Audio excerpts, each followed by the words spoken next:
Hi, my name's Dr Erin Shanahan. I'm from the School of Life and Environmental Sciences and the Charles Perkins Centre, and today I'm going to be talking about my research on the gut microbiome and diet and how this shapes cancer immunotherapy outcomes. So when I talk about immunotherapy, I'm interested in a particular type called immune checkpoint blockade immunotherapy, and this describes the use of therapeutic antibodies which can reactivate a patient's immune system to recognise and kill cancer cells. These type of treatments have revolutionised the treatment of melanoma and other cancers in the last 5 years or so, and has been a really exciting development. However, they're still only effective in around 50% of patients, and depending on the exact treatment, up to 75% of patients will suffer from side effects or what we call immune-related adverse events. So these are obviously challenges to using these therapies. And what we're interested in is how we can identify patients who are at risk of poor outcomes, how we can improve these response rates to therapies, and can we reduce the side effects. One of the factors that I'm interested in this space is the gut microbiome. This describes the community of microbes and bacteria resident in the intestinal tract. Its composition and its activity is influenced by many different factors, but a key one is diet. So why are we interested in bacteria resident in the gut if we're talking about melanoma and immune therapies? Well, there's increasing evidence that gut microbial products can educate or shape immune responses not only locally in the gut, but also more systemically throughout the body. So we're interested in whether we can use the gut microbiome, therefore, as a biomarker of response, or can we alter the microbiome to impact these immune phenotypes and then impact health outcomes. And the particular reason that I think the gut microbiome is exciting in this space is that it's readily modifiable, and it's more modifiable, say through diet, compared to other factors involved in immunotherapy outcomes like tumour genetics, which we can't change. One of the approaches we're using in my group to tackle this challenge is through a collaboration with the Melanoma Institute Australia, and particularly Dr Rebecca Simpson, who's done a lot of the work here. And they run these amazing clinical trials where patients undergo immunotherapy treatment for their melanomas and then are characterised in terms of their treatment response and any side effects that might occur. What we do to look at the gut microbiome is look at samples from patients just before they start their treatment to see if we can predict what these outcomes are going to be. We look at their fecal microbiome and also their immune profiles in the blood.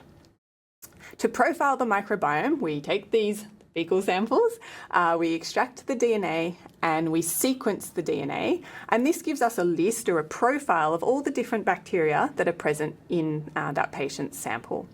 Now, we can take this data and using some statistical and mathematical methods actually present that in a two-dimensional diagram like this. And what this shows is each individual point is an individual patient and their microbiome. 2 points that are close together means those patients' microbiomes are more similar. The further apart the points are, the more different their microbiome is. And the first thing we can notice is that not everyone's microbiome looks the same. We are individuals.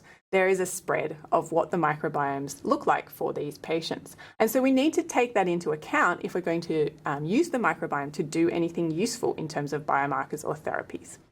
And these look different in a lot of different ways. So there's differences in patient diet associated with higher or lower fibre intake, for example.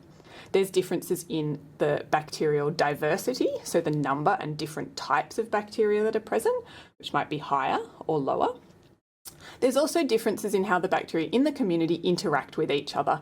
So, for example, this community is more cooperative and share nutrients, whereas this community has a greater potential to degrade the mucins that line our intestine, giving greater potential for inflammation in the gut.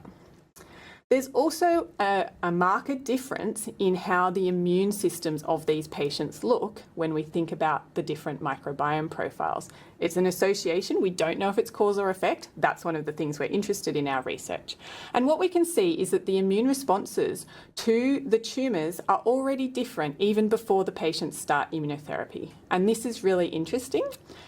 And this actually translates to outcomes for patients. So we can see that if you sit in this side of that microbiome spectrum, you have a 74% or 74% of those patients will respond to immunotherapies for their melanomas.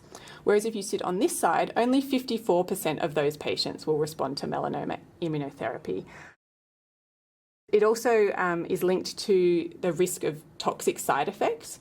So you're much less likely to have a side effect if you're sitting over this side, whereas when we look at these patients with this type of microbiome, we can see that around 30% will get these early severe toxicities which interfere with treatment and are probably contributing in part to this lower response rate or poorer outcomes. Now, you could say, well, why don't we just think about higher fibre or lower fibre intake in these patients and try and improve their diet? But what we're interested in doing first is getting more specific. So, for example, even in these lower fibre intake patients, 54% will still respond.